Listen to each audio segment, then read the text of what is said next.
તો ભાઈ આટલા બધા ખર્ચા ગાડીમાં પણ અમે કરાવતા નહીં. તો આ ટાયરનો ખર્ચો આવ્યો ને કરાવવો જરૂરી ના, વગર ગાડી હેડ જ નહીં ટાયર વગર તો, એટલે કરાવવું પડશે ફાઇનલી.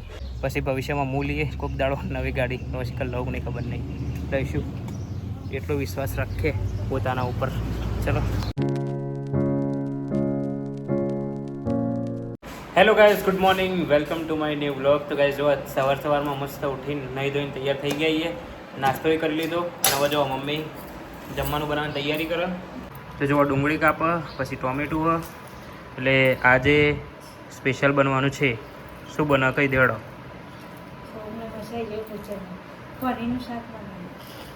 પનીરનું શાક. તો ભાઈ જો આટલા ડુંગળી કાપીને અને ક્રશ કરવા માટે આમાં નાખેલી છે. જો બતાવો તમારે, જો આમાં ક્રશ કરવા નાખેલી ડુંગળી. જેમ કે પનીરમાં હોય ને ક્રશ કરેલી ડુંગળી નાખવાની હોય ને, એટલે તો જો આમાં ક્રશ કરવાની હોય. આ લોક કરેલું આ બાજુ ને, બરાબર. તો જો આમ દબાવવાની, આમાં પછી આ રીતના કટકા ભરેલા હોય ને, એટલે બહુ તાકાતથી દબાવવું પડે, નકર દબાય જ નહીં. જો દબાતું જ નહીં, બે હાથેથી દબાવવું પડે. જો બે હાથેથી તાકાત કરીને દબાવવું પડે, તાણા ફરક પછી ક્રશ કરવાની.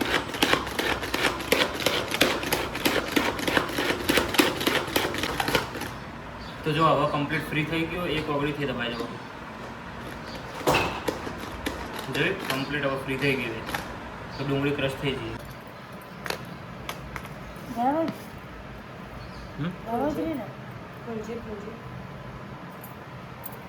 તો જો ગાઈસ ડુંગળી કમ્પ્લીટ ક્રશ થઈ જઈએ ને, હા ઓનાથી ઝીણી કરવાની, કમ્પ્લીટ ક્રશ થી એકદમ ઝીણી ઝીણી. જો ગાઈસ તો ભાઈ જો હજુ તો આટલી બધી ડુંગળી ક્રશ કરવાની છે. તો બધી ડુંગળી પનીર માટે આજ પનીર બને ભાઈ. તો ગાઈસ ફાઇનલી બધી ડુંગળી ક્રશ કરી દીધી છે. જો હવે વારી છે મરચાં અને લસણની, તો આ ક્રશ કરવાનું હોય ને. ઓકે તો ભાઈ આ જો, તો ભાઈ જો મરચું અને લસણ બે મિક્સ ક્રશ કરવાનું આની અંદર કરી દઈએ.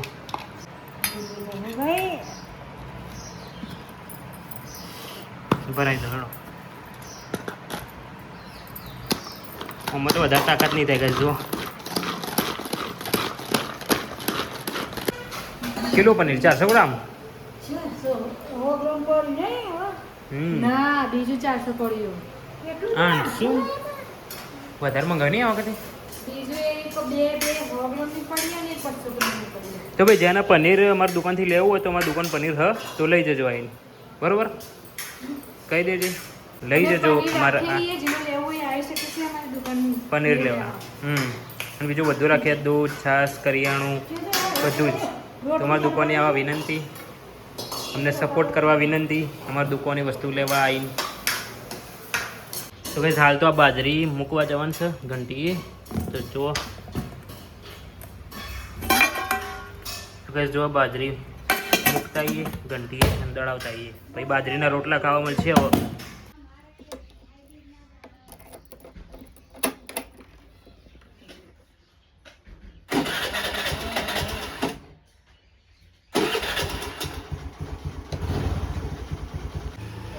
કેટલું વજન થાય? 3 કિલો 250. જો ગાઈસ વત્સલભાઈ આવું છે, પરીક્ષા ચાલુ, પરીક્ષાવાના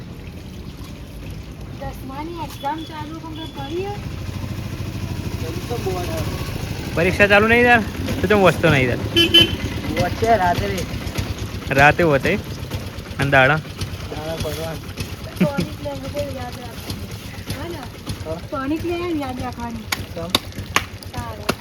ટોનિક એટલે હું યાદ રાખવા માટેની ટોનિક એટલે ખબર છે. યાદ રાખવાની દવા લે. આવી કોઈ દવા આવતી છે? આવતી છે. 10માની એક્ઝામ પડી જ નહીં. હેડો આવું કહેવાય, ભલે બોર્ડ ના ગણાતું હોય પણ પાસ તો થવું જરૂરી કે નહીં?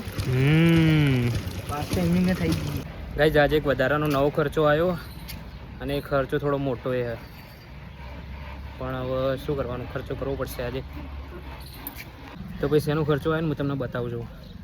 તો ભાઈ ખર્ચો આ ગાડીમાં આવ્યો આ વખત. જો તમને બતાવો તો જો ખર્ચો છો આ ટાયરમાં. જો ગેસ ગાડીનું ટાયર ફાટી ગયું આટલાથી. તો આ બહુ મોટો ખર્ચો હોય. ટાયર આવે 100,000 કે 4-5 હજારનું ટાયર આવે. આઈ થિંક 6,000નું બી આવી શકે. તો જો ટાયર ફાટી જેના લીધે હવા બધી નીકળી જઈએ ટાયરમાંથી. તો નવો ખર્ચો આવ્યો છે ગાડીમાં. તો ભાઈ જો ગાડી રાખો ને એટલે આવા ખર્ચા બધા હેડે જ આવે. અને ભાઈ હવે આર્યું જ કરાવવું પહેલાં જરૂરી છે. જેમ કે આના વગર તો ગાડી હેડ જ નહીં. આના વગર ગાડી તો જાય નહીં. તો પછી પહેલાં કરાવવું બહુ જરૂરી છે. કરાવવું જ પડશે. હવે ના છૂટકે કરાવવું જ પડે. બીજો કોઈ ખર્ચો હોય ને આજુબાજુ કોઈ કદાચ આટલો સ્ક્રેચ આવ્યો હોય, ગોબો પડ્યો હોય ને તો ચાલી જાય. પણ ટાયર વગર ગાડી હેડ જ નહીં. એટલે હવે કરાવવું જ પડશે પહેલાં. તો હવે જોઈએ. તો અત્યારે તો પપ્પા જોઈ ખાઈ અને આ ટાયર નખાવા.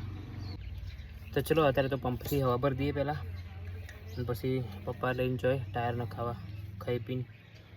તો પહેલાં હવા ભરી દઉં હું.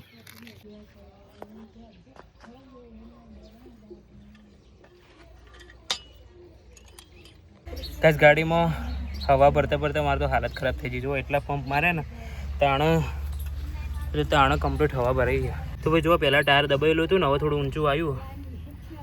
હવા આટલી ચાલશે કે નહીં શીખર. થોડી ભરીએ હજુ. અને એટલે જો ટાયર ફાટેલું છે એવું. તો જોઈ લો ભાઈ ગાડી રાખતા હોય ને તો આવા ખર્ચા આવે. એટલે સમજી વિચારીને ગાડી રાખવી. ખર્ચા માટે તૈયાર હોય ને તો ગેસનો ખર્ચો આવે. પછી આડું કોઈ બગડે તો એટલે ગાડીમાં તો ખર્ચા હેડે આવે. તો ગાડી રાખો તો સમજી વિચારીને રાખજો. અમારે તો વળી દુકાનનો માલ સામાન લાવો એટલે કોમથી રાખી ગાડી. બાકી તો ના રાખત. અને ભાઈ એક ખર્ચો કર્યા પછી એવું નહીં કે પતી ગયું. બીજો ખર્ચો આવે. ધારો કે આ ટાયર બગડ્યું, આજે આ ટાયર ફાટી ગયું તો ટાયર વોચ કરાવી દઈએ. એટલે પછી કોઈક આગળ ડખો આવે, કોઈ તો કોઈક રેડિએટરમાં આવે, કોઈ તો એન્જિનમાં આવે, કોઈ તો કોઈક કાચ તૂટી જાય, કોઈ તો પછી કાચ ઊંચું કરવાનું બગડી જાય. આવા બધા ખર્ચા હેડે આવે. કોઈક નવા એક બગડે એટલે એક ખોચ કરાવે એટલે બીજું બગડે, બીજું ખોચ કરાવે એટલે ત્રીજું બગડે. તો ભાઈ આવું છે ગાડીમાં. એટલે કોઈ તો નવી લેવાય, કોઈ તો જૂની લો ગાડી તો ખર્ચા માટે તૈયાર રહેવાનું, બાકી નહીં લેવાની. હાલ કે ટાયર સિવાય ગાડીમાં બીજા ખર્ચા પણ અમે કરાવતા નહીં હાલ તો. ચમકે બધા ખર્ચા પૂરા કરવા માટે એટલા પૈસા હા નહીં. એટલે હાલ ટાયરનો ખર્ચો કરવો જરૂરી છે. ચમકે બીજા ખર્ચા હું તમને બતાવું છું કયા ખર્ચા. એક તો જોવા એક આટલે આ પાછળનો બમ્પર ને એ કેવું થઈ ગયો જો. પછી આટલેથી તૂટેલું.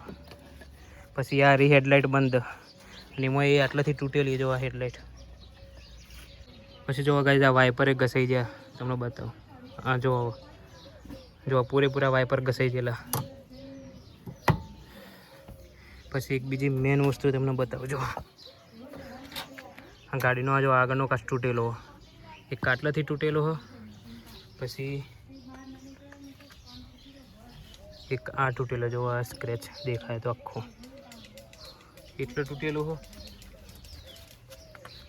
પછી જો એક આટલાથી તૂટેલો જવાબ. તો ભાઈ આટલા બધા ખર્ચા હા ગાડીમાં જુઓ.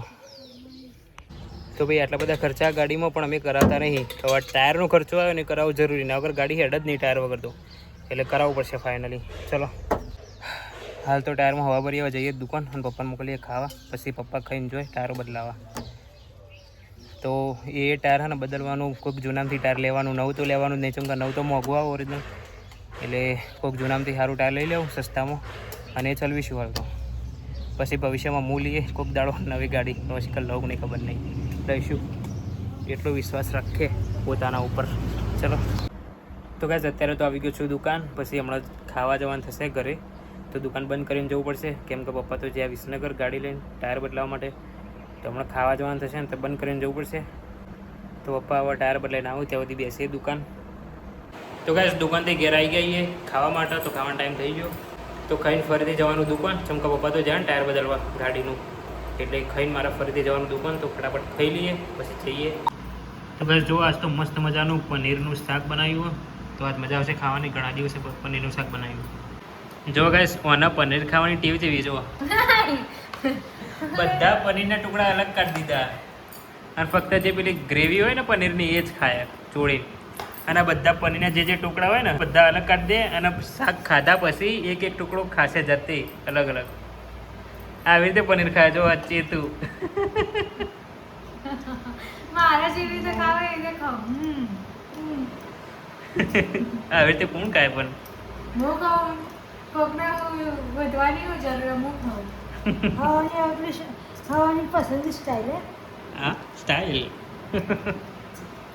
તો જોવા જમીન ફરીથી આવી ગયા છે દુકાન અને ભાઈ ઘેર ખાવા જતા હતા ને એટલે ઘેર બોલાવા આવ્યા હતા લેવા માટે. તો પછી હજુ તો ખાવા બેઠો તો ને તરત બોલાવા આવી છે એટલે પછી મેં કીધું કે હું ખાઈને આવું ત્યાં સુધી બેસો. પછી ફટાફટ ખાધું અને ખાઈને ફરીથી આવી જાય દુકાને. જુઓ તો હવે બેસીએ પપ્પા આવું ત્યાં સુધી અને સંભાળીએ દુકાન ત્યાં સુધી. પપ્પા આવું ત્યાં સુધી હજુ ખબર નહીં ક્યારે આવશે, સાંજ થઈ જશે મને તો એવું લાગે. તો બેસીએ ત્યાં સુધી. તો ભાઈ અત્યારે વાગ્યા છે 8:30. જો 8:30 થઈ ગયા, 8:33. તો આટલા વાગે આપણે ઘેર આવ્યા. ના, થોડી વાર પહેલાં ઘેર આવ્યો, 15 મિનિટ પહેલાં. તો બસ પપ્પા 7:30 ઘરે આવ્યા. ગાડી વોચ કરાવી, ગાડીમાં થોડી તકલીફ હતી તે ગાડી વોચ કરાવી અને ટાયર બદલાવ્યું. તો 2 કામ થયો અને પછી પપ્પા 7:30 ઘેર આવ્યા. પછી ખાધું પીધું અને પપ્પા પછી દુકાન આવ્યા. એટલે આપણે હવે ઘેર આવીએ તો ખાવાનો ટાઈમ થઈ ગયો. વઘારેલી ખીચડી બનાવીએ તો ખાઈ લઈએ. તો 8:30 તો થઈ ગયા તો ખાઈ લઈએ. તો જો મમ્મી અને ચેતુ તો જમવા બેસી ગયા અને ચેતુ ફોન જોવો જો ખાતા ખાતે. હજુ તો ખાવાનું કાઢ્યું નહીં, ફોન જોવો. ઓય ઓય ખાવાનું નહીં. તો ગાઈસ ખાઈ પીને ખાટા બટા વિછા દીધા. તો હવે ઊંઘી જઈએ અને આ બ્લોગનો કરી અહીંયા એન્ડ. ગમે હોય તો લાઈક કરજો, શેર કરજો, નવા લોકો ચેનલને સબસ્ક્રાઈબ કરી દેજો. ચલો મળીએ એક નવા બ્લોગમાં. આવજો, tata, bye, see you, okay.